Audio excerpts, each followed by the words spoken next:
कहानी की शुरुआत होती है आज से 30 साल पहले, जहाँ पर गवर्नमेंट ने 5 सुपर हीरोज की एक टीम बनाई, जिनके अंदर अलग अलग तरह की कमाल की ताकतें थी। जो सबसे ताकतवर और बहादुर था उसे टीम का लीडर बना दिया गया, जिसका नाम था कैप्टन जूम। ये टीम इसलिए बनाई गई क्योंकि 5 क्रिमिनल्स यानी मुजरिम जो बहुत खतरनाक और ताकतवर थे, उन्होंने जेल से भागकर पूरी दुनिया पर हमला करके यहाँ तबाही मचा दी। तो इस वक्त इन 5 सुपर हीरोज को सामने लाया गया, जिन्होंने बड़ी बहादुरी से उन क्रिमिनल से जंग लड़ी और अपनी अपनी ताकतों का इस्तेमाल करके आसानी से उन्हें हरा दिया और दुनिया को बचा लिया। यहाँ पता चला कि कैप्टन जूम के अंदर बिजली से भी तेज दौड़ने की ताकत थी, लेकिन था वो आम इंसान ही। पर अपनी ताकतों की वजह से गवर्नमेंट ने उसे सुपर हीरो बना दिया, जो बाद में बन गया कैप्टन जूम। अब टीम में जूम का भाई भी था, उसके पास भी ताकतें थी, लेकिन जब जनरल ने महसूस किया कि जमीन पर अब एलियंस के हमले का खतरा है, तो उन्होंने इनकी ताकतें और बढ़ाने के लिए अब रेडिएशन का इस्तेमाल करने का फैसला किया, यानी कि ताकतवर शुआओं का। और फिर इस रेडिएशन को पूरी टीम पर आजमाया गया, जिनमें जूम तो पहले से और ताकतवर बन गया, लेकिन इस रेडिएशन का उसके भाई पर बुरा असर पड़ा। वो पहले से कई ज्यादा गुस्से वाला बन गया, उसे गलत गलत सोचें आती थी और वो फिर बुराई के रास्ते पर निकल पड़ा। उसने फिर अपनी टीम के बारे में गलत सोचना शुरू कर दिया कि इन्होंने मेरा बहुत सारा नुकसान किया है। इसी वजह से उसने अपने ही लोगों से लड़ाई कर ली और 3 सुपर हीरोज को मार दिया। अब जब जूम को महसूस हुआ कि मेरा भाई बुराई की हदें पार कर रहा है, बहुत खतरनाक बन चुका है, तो उसने अपने भाई से लड़ाई की और उसे हराकर पहाड़ों में एक ऐसी जगह पर बंद कर दिया जहाँ से वो कभी बाहर नहीं आ सकता था। लेकिन अब 30 साल गुजर जाने के बाद जूम अपनी ताकतें खो चुका था और बिल्कुल एक आम इंसान बनकर रहने लगा। और अब 30 साल के बाद एक साइंटिस्ट ने पता लगवाया कि जहाँ पर जूम ने अपने भाई को कैद किया था, वो वहाँ से निकलने की तैयारी कर चुका है। हैरानी वाली बात कि इतने सालों में ना तो उसकी मौत हुई, ना ही उसकी उम्र बढ़ी, वो आज भी जवान है। वजह ये थी कि वो बहुत ताकतवर था, इतना तेज कि वक्त को भी पीछे छोड़ दी। अब साइंटिस्ट को इस बात की फिक्र थी कि जूम का भाई पहले जितना ही ताकतवर है और उन ताकतों के साथ ही वो बाहर आएगा और अपने भाई से लड़ेगा, उसे बदला लेने के लिए और दुनिया को तबाह करने के लिए। पर करें बात जूम की,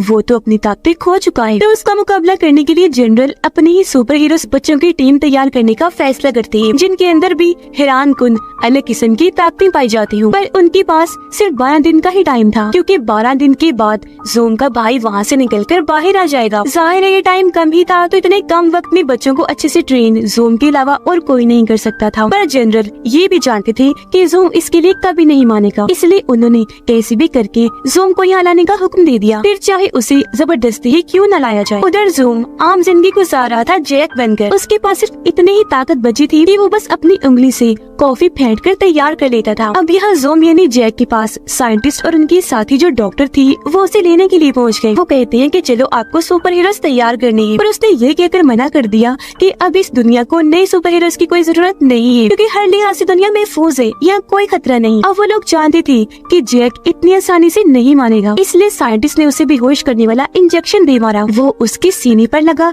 जिससे जैक बेहोश हो गया और ये लोग उसे अपने साथ ले आए। यहाँ साइंटिस्ट और जर्नल ने फैसला किया कि हम जैक को उसके भाई के बारे में कुछ नहीं बताएंगे, क्योंकि जब उसे पता चलेगा कि मेरा भाई जिंदा है, तो हो सकता है वो एक्साइटेड और जोश हो जाए और उससे लड़े ही ना। इसके बाद हमें दिखाई गई सुपर हीरोज की छोटी नई टीम, जिनमें सबसे छोटी 6 साल की बच्ची थी। उसके पास ये ताकत थी कि वो कोई भी भारी चीज आसानी से उठा लेती थी। अब उसके पास ये ताकत तो थी ही, लेकिन कैसे भी करके वो सुपर हीरो के टेस्ट को पास करना चाहती थी, जिसके लिए बहुत सारे बच्चों को यह टेस्ट के लिए बुलाया हुआ था। लिस्ट में अगली 16 साल की एक लड़की थी, जिसके दिमाग में इतनी ताकत थी कि वो बस दिमाग के जरिए ही किसी भी चीज को उठाकर इधर से उधर कर सकती थी। स्कूल में बाकी बच्चे उसे परेशान करते थे, इसीलिए वो सुपर हीरोज की टीम में शामिल होना चाहती थी। अगला एक लड़का था जिसके पास गायब होने की ताकत थी। इस ताकत का फायदा उठाकर वो बहुत मस्ती करता था, क्योंकि बार बार गायब होकर वो लोगों को हैरान करता और खुश होता था।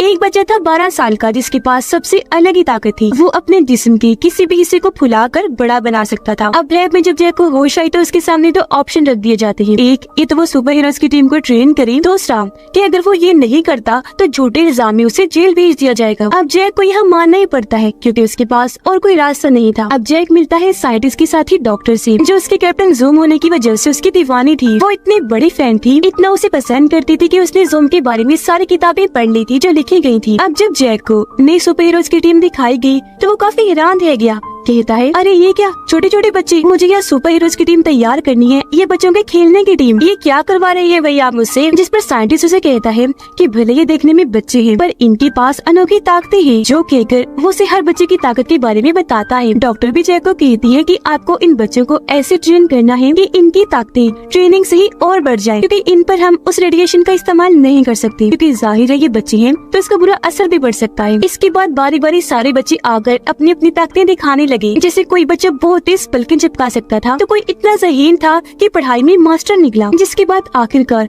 उन्हें 4 बच्चों को सुपर हीरो बनने के लिए चुना गया, जिनकी ताकतें मैं आपको बता चुकी हूँ। अब पता चला कि जैक की भाई के वापिस आने में बस 9 ही दिन बाकी रह गए हैं। साइंटिस्ट और जनरल आपस में बात करते हैं, जहाँ वो बच्चों की टीम से तो बहुत खुश थे, लेकिन साथ में उन्हें इस बात की फिक्र भी थी कि जैक इतने कम टाइम में बच्चों को ट्रेन कर पाएगा भी या नहीं। जनरल तो बच्चों को इतनी जल्दी तैयार होता दिखना चाहता था कि वो तो बच्चों पर रेडिएशन को भी आजमाने के लिए तैयार था, पर नुकसान न हो जाए इस वजह से साइंटिस्ट ने ऐसे करने से मना कर दिया। अब शुरू में तो बच्चों ने जैक पर इतना ध्यान नहीं दिया, बस ये समझा कि ये हमें ट्रेन करेगा। लेकिन जब डॉक्टर सबको ये बताती है कि असल में जैक की कैप्टन ज़ूम है, तो सारे बच्चे काफी खुश हो गए, क्योंकि वो भी उसके फैंस थे। आकर उसके पास आ जाते हैं, सिवाय गायब होने वाले लड़के के, क्योंकि उसे अभी भी उस पर शक था। अब जैक, साइंटिस्ट और डॉक्टर मिलकर बच्चों की ताकतों को देखने लगे। वजन उठाने वाली बच्ची जो सिर्फ 6 साल की ही थी, उसने भारी से भारी वजन उठाकर सबको हैरान कर दिया। पर जैक को यहाँ वो बच्ची खास पसंद नहीं थी, क्योंकि वो बहुत बोलती थी, हर वक्त जैक से बातें करती रहती थी। गायब होने वाला लड़का यहाँ उन लोगों को काफी परेशान कर रहा था, क्योंकि जब कोई उसके पास आता उसकी ताकत देखने वो वहाँ से गायब हो जाता। अब एक दिन जैक ने डॉक्टर से पूछ लिया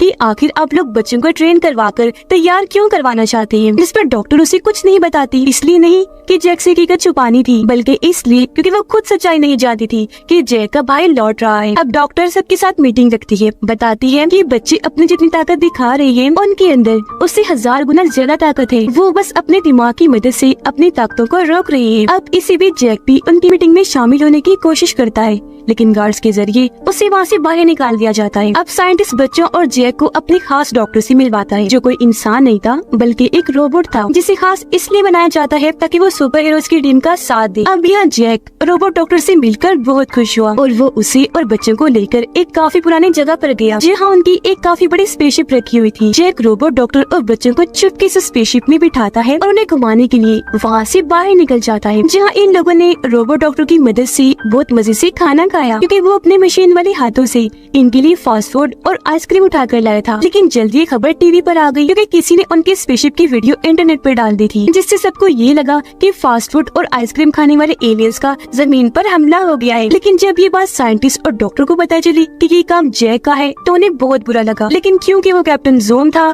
तो कोई उन्हें क्या ही कह सकता था। अब जब जैक सो रहा था, तो वजन उठाने वाली बच्ची उसके पास आई और उसे जगाकर कहने लगी कि मुझे बहुत बुरा सपना आया है, मुझे डर लग रहा है, मैं आपके पास सोना चाहती हूँ। अब जैक को उस पर तरस आ गया। बेड छोटा था तो वो उसे अपने पास तो नहीं सुलाता, लेकिन पास पड़े हुए सोफे पर सोने का कह देता है। पर वो बच्ची बहुत होशियार थी, उसने आराम से सोफे को घसीट कर बेड के साथ लगाया और उस पर मजे से लेट गई, ये सोचकर कि यहाँ मुझे बहुत अच्छी नींद आएगी, डर भी नहीं लगेगा।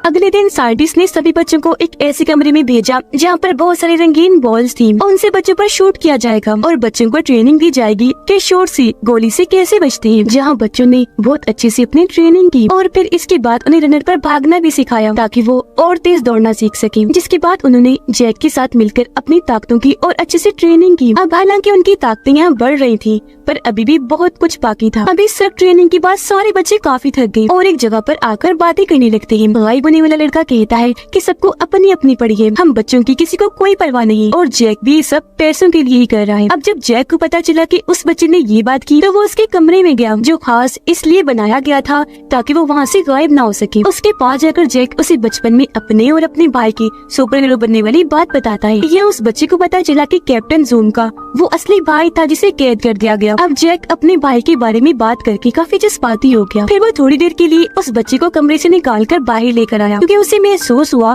कि इस बच्चे के पास गायब होने के अलावा कोई और ताकत भी है। इसलिए जैक उसे कहता है कि अपनी आंखें बंद करो और ध्यान लगाकर गौर करके बताओ कि वो लड़की जिसके पास दिमाग की ताकत है वो इस वक्त कहाँ है और क्या कर रही है। उसने ऐसे किया और सच में उसे दिख गया कि वो लड़की कहाँ है और क्या कर रही है, जिस बारे में उसने जैक को बताया कि वो अपने कमरे में है और डांस कर रही है। अब ये भी तेज दिमाग की एक ताकत होती है जो बहुत ही कम लोगों के पास पाई जाती है, इसलिए ऐसे लोगों को खास समझा जाता है। इस वजह से जैक बहुत खुश था और क्योंकि इस लड़के के पास दो ताकतें थी, इसलिए वो उसे टीम का लीडर बना देता है। फिर जैक डॉक्टर के पास गया और उसे कहता है कि बच्ची काफी अच्छे से ट्रेन हो रही है और तुम भी काफी अच्छा काम कर रही हो, बहुत खूब। अब अपनी ये तारीफ जैक के मुंह से सुनकर डॉक्टर खुशी से लाल हो जाती है। इसके बाद जनरल और साइंटिस्ट अपनी टीम के साथ उन पहाड़ी इलाकों में पहुंच जाती है जहाँ पर ज़ूम की बाइक को कैद किया गया था। वो उस रास्ते के पास खड़ी थी जहाँ से उसे भेजा गया, क्योंकि उन्हें यकीन था कि ज़ूम का भाई इसी रास्ते से वापस लौटेगा। अब यहाँ साइंटिस्ट ने एक रोबोटिक जाल बनाया था। उसका पूरा प्लान था जिसमें वो बच्चों की मदद से ज़ूम की बाइक को इस जाल में फेंकेगा, जिससे उसे रोका भी जाएगा और वो वापस अपने असली रूप में आ जाएगा। यानी जो बुराई उसके अंदर है,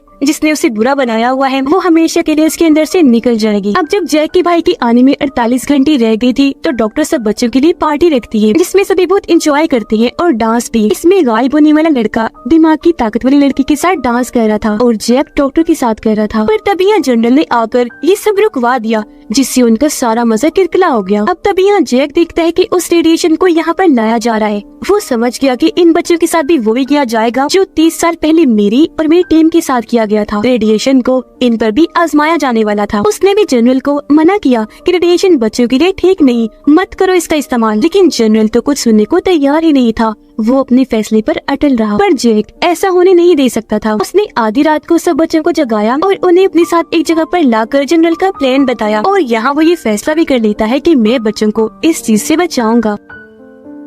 यह अगवाई बनने वाले लड़के ने फिर से अपना दिमाग लगाया, जहाँ उसका दिमाग अब उस जगह पर पहुँच गया जहाँ सभी साइंटिस्ट और डॉक्टर थे। और उसे यहाँ पता चल गया कि ये सब कुछ दरअसल जैक के भाई को मारने के लिए किया जा रहा है, क्योंकि वो वापस लौटने वाला है। और ये सब कुछ वो जैक को भी बता देता है। अब जब उसे पता चला कि मेरा भाई जिंदा है, तो उसे यकीन ही नहीं आया। वो बच्चों को वापस भेजकर जनरल के पास पहुँचा और गुस्से में इस सब के बारे में सवाल करने लगता है, जिस पर जनरल कहता है कि हाँ, तुम्हारा भाई जिंदा है जो अगले 2 घंटों में बाहर आने वाला है। यहाँ जैक जनरल को समझाने लगा कि बेशक उन बच्चों के पास ताकतें हैं, लेकिन मेरा भाई भी इतना खतरनाक है कि बच्चे उसका सामना नहीं कर पाएंगे, इसलिए प्लीज मत करो ऐसा, रोक दो इस मिशन को। पर यहाँ जनरल बजाय उसकी बात मानता, वो जैक को ही कमरे में बंद करवा देता है। उधर डॉक्टर सभी बच्चों को छुड़वा कर अपने साथ साइंटिस्ट के पास ले जाने लगी, पर जनरल के कुछ डॉक्टर्स उनका पीछे करने लगते हैं, जिस वजह से पीछे मुड़कर डॉक्टर जोरदार फूंक मारती है, जिससे हैरत वो सभी डॉक्टर्स उड़कर दूर जाके गिरते हैं। यानी कि इस डॉक्टर के पास भी ताकत थी। इसके बाद वो डॉक्टर बच्चों को लेकर जैक के पास गई, उसे भी आजाद करवाकर स्पेसशिप में बिठाया और ये सारे यहाँ से निकल गए। अब वो जगह खुली जहाँ पर जैक का भाई कैद था और वो वहाँ से निकलकर बाहर एक जगह पर आ गया। ठीक इसी वक्त उनकी स्पेसशिप भी वहाँ पहुँच गई। तब जैक सब बच्चों को अंदर ही छोड़कर अकेला ही अपने भाई से मिलने बाहर चला गया। अब क्योंकि दोनों इतने सालों के बाद एक दूसरे से मिल रहे थे, तो वो पहचान ही नहीं पाया कि जैक मेरा भाई है, यानी कि ये ज़ूम है। उसका भाई अभी भी जवान और ताकतवर था, जबकि जैक की उम्र अब थोड़ी ज्यादा हो गई थी, साथ ही वो कमजोर भी था। यहाँ जैक आराम से उसके पास जाकर समझाने की कोशिश करने लगा, लेकिन उसने सिर्फ अपना हाथ ही जैक के सीने पर रखा, जिससे वो उड़ता हुआ काफी दूर जाके गिरता है। इतनी ही देर में सारे बच्चे भी स्पेसशिप से निकलकर बाहर आ गए। उनकी तरफ जैसे जैक के भाई ने देखा, उसका ध्यान भटक गया, जिस चीज का फायदा उठाकर साइंटिस्ट ने उसकी तरफ वो रोबोटिक जाल फेंक दिया। अब जैक के भाई ने जब जाल को अपनी तरफ आता हुआ देखा, तो उसने बड़ी आसानी से सिर्फ अपने हाथ की मदद से उस वजन उठाने वाली बच्ची की तरफ फेंक दिया। वो जाल बच्चे की जान लेने ही वाला था कि तभी यहाँ जैक ने अपनी ताकतों को जगा लिया और अपनी फुल स्पीड से उसने बच्ची को उस जगह से हटाकर उसकी जान बचा ली। वो जाल दीवार से जाकर टकराया और पूरी दीवार तबाह हो गई, जिसके बाद जैक अपनी सुपर स्पीड का इस्तेमाल करते हुए सिर्फ 5 सेकंड्स में लैब गया और अपना सूट पहनकर वापस भी आ गया। अब यहाँ साइंटिस्ट उन्हें बता देता है कि अगर जैक के भाई को उस रोबोटिक जाल में फेंक दोगे तो वो पहले जैसा हो जाएगा, तो अपना ये काम जल्दी से कर लो। जिसके बाद गायब होने वाले बच्चे ने बार बार उसके पास जाकर गायब होकर उसका ध्यान भटकाया और दिमागी ताकत वाली लड़की ने बहुत सारे पत्थरों को अपने कंट्रोल में करके हवा में उठाया और उसके भाई की तरफ फेंक कर दे मारे। बोलने वाले बच्चे ने अपना पेट बड़ा करके उसकी मदद से जैक के भाई को जोर से मारा, जिससे वो हवा में काफी ऊपर उड़ गया। ये देखकर वजन वाली बच्ची ने एक खंभे के जरिए उस पर कई बार खतरनाक हमले किए और उसे डॉक्टर की तरफ भेज दिया। डॉक्टर ने यह जोरदार फूंक मारी और आखिरकार वो रोबोटिक जाल में गिर ही जाता है। कुछ ही देर में सारी बुराई उसके अंदर से निकल गई और वो वापस अपने रूप में आ गया। वो बाहर आया जहाँ उसे अपनी गलतियों की शर्मिंदगी थी और उसे माफ कर जैक उसे गले से लगा लेता है। जिसके बाद ज़ूम साइंटिस्ट के साथ मिलकर अपनी नई सुपर हीरोज की टीम बनाता है, जिसमें ये सारे लोग शामिल थे और अब वो यहाँ अपनी स्पेसशिप में बैठकर वहाँ से उड़कर वापस आ जाती है। वो अपनी इस कामयाबी पर बहुत खुश थे क्योंकि उनका मिशन भी पूरा हो गया था और जैक के भाई को भी मरने से उन्हें बचा लिया था, वापस उसे अच्छा इंसान बना दिया था। ये फैसला भी किया गया कि आइंदा की बात रेडिएशन का इस्तेमाल नहीं किया जाएगा, बस ट्रेनिंग के जरिए ही ताकतों को बेहतर बनाया जाएगा। और अब ये सब जोन के साथ काम करने वाले हैं जो आने वाले किसी भी खतरे से मिलकर लड़ेंगे। इस फिल्म की कहानी यहीं पर खत्म हो जाती है।